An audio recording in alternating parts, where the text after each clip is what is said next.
नर्मदे हर। आप में से बहुत सारे ऐसे लोग होंगे जिन्होंने शायद मल्लिकार्जुन तक की यात्रा की होगी। उस ज्योतिर्लिंग को प्रणाम करने गए होंगे जहां पर देवी पार्वती और भगवान भोलेनाथ मल्लिकार्जुन के स्वरूप में हैं।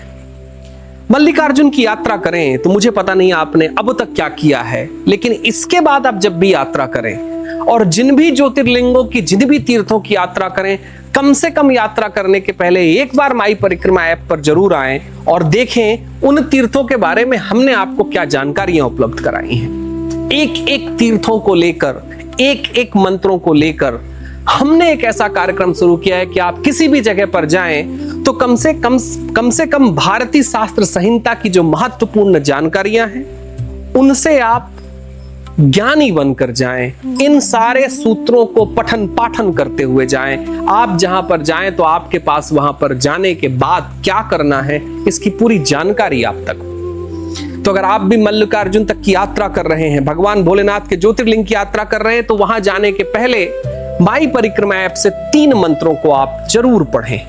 और जब मल्लिकार्जुन पहुंचे तो वहां पर भी इन मंत्रों में से किसी एक मंत्र का या तीनों मंत्रों का पाठ करें। उनमें से एक मंत्र होगा मल्लिकार्जुन मंगलाशासनम, एक होगा मल्लिकार्जुन श्रोतम और एक होगा मल्लिकार्जुन स्तकम।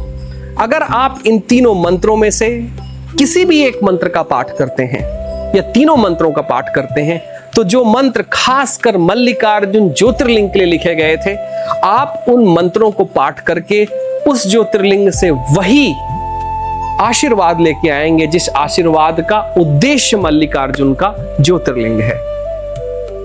माई परिक्रमा ऐप और माई परिक्रमा ऐप से मल्लिकार्जुन पहुंचने पर मल्लिकार्जुन के इन तीनों मंत्रों का पाठ, यही आपके जीवन में वहां से सुख और समृद्धि और आशीर्वाद देगा। नर्मदे हर।